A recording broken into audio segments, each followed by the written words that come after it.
Hi, in this video we're going to talk about how title or how you own your property or your assets is very important when you discuss estate planning with your advisor, with your legal advisors.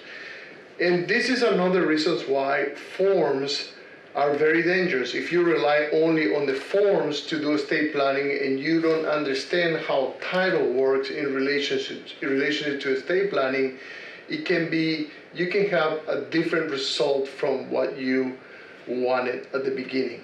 So let's talk about a very typical scenario, a very typical family with husband and wife and kids. And let's just give an example of the some asset ownership and how families title assets when they purchase and when they have it. So here we have again a typical scenario: husband and wife, and they own a home, a checking account, investment property, life insurance, and stocks. And the home is owned by husband and wife together.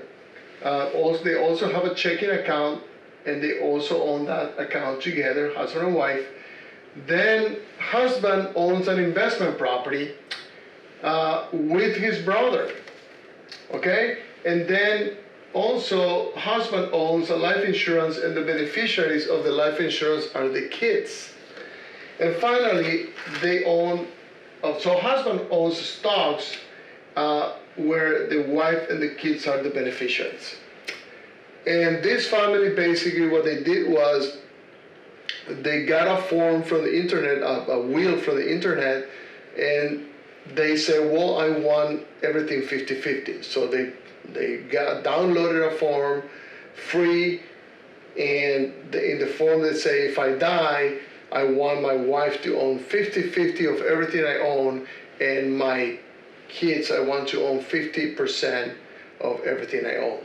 So let's say husband dies and wife and kids expect to receive 50-50.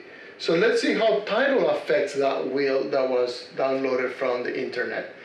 So now, because husband and wife own the home as husband and wife, if husband dies, who gets it? Wife. Wife is now 100% owner of the homestead property. Why? Because they already own husband and wife as joint tenants, or as husband and wife. Tenancy by the entirety is the word. So that's the result. Checking account, same thing. Husband dies, wife gets it 100%. Why? Because that's how they own it. The title says husband and wife own the checking account together. So here, investment property, husband dies. Who gets the property? Well, husband and wife heirs husband dies, who gets the property if husband dies?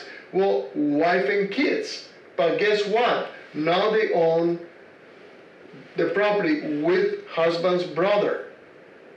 Okay? Why? Because they own this title together as tenants in common. So there is no right of survivorship here. Okay? So remember, husband dies, who owns the property? Wife and kids with the brother. So brother owns 50%, wife and kids own 50%. Now the life insurance beneficial designation are the kids. So who owns the property now that husband dies? The kids 100%. And the stocks, if husband dies, who owns the property? Wife and the kids.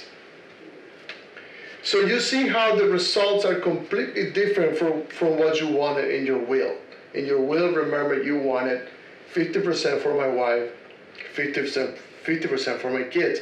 As you can see here, title completely trumped the will and the wishes in your will, because title already says how property will pass to your heirs when you die. So the question is this enough?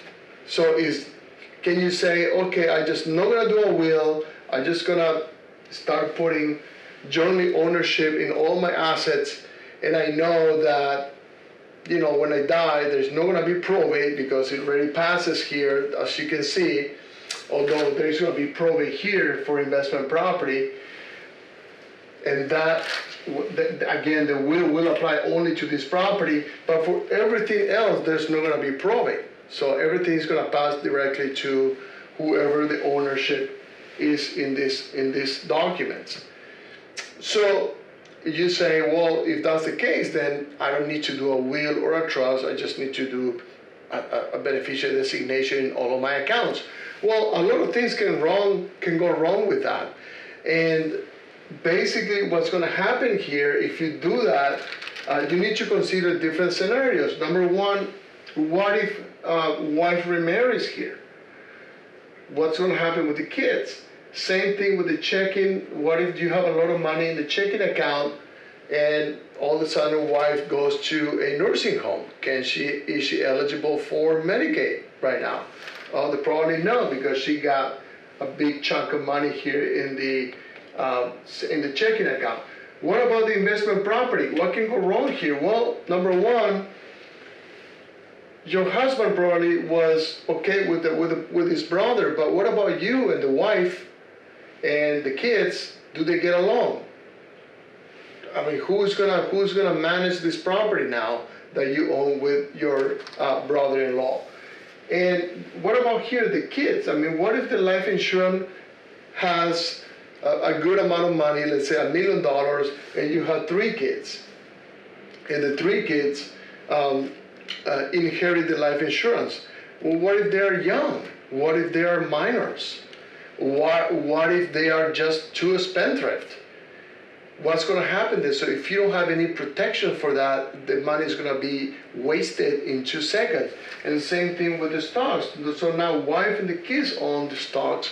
So, you know, maybe the kids want to, you know, fly solo and get their share of the stocks, and there can be friction with wife. And so there are a lot of things that can go wrong with just putting beneficiary designations or survivorship designation in all of that account. Yes, it will avoid probate at the beginning, because at the second death, here, when wife dies, there's going to be probate. Here too, wife dies, there's going to be probate. Okay? So you're not going to avoid probate forever, you're going to avoid probate at the first death.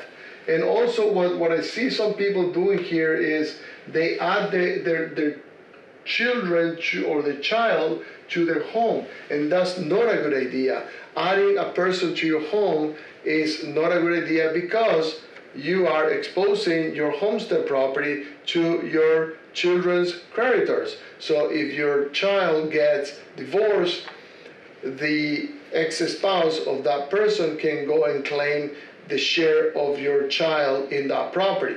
Also, the same thing in your investment property here, right here. I mean, you're exposing your ownership to the liability of your co-owners. So that's why it's very, very important that you check how you own your asset.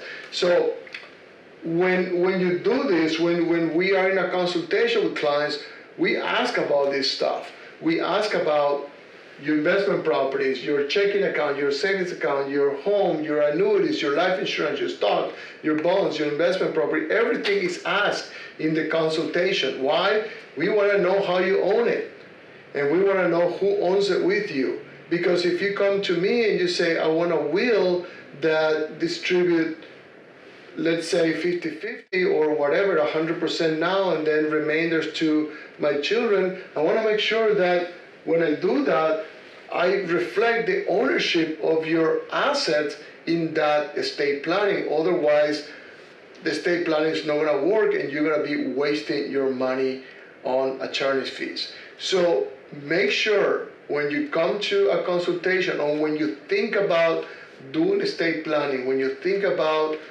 downloading a will or a trust from the internet, and make sure you understand how you own your assets and if that asset ownership is going to affect whatever you do, either a will or a trust.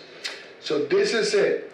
This is about, again, having a consultation, having a discussion with your attorney. And this is about understanding that a form is just a form. The form is not estate planning. The estate planning comes from the discussion between you and your attorney about your wishes and your desires and your fears and your concerns and everything, and you need to put that in writing and have all the asset ownership checked with the attorney. Thank you very much.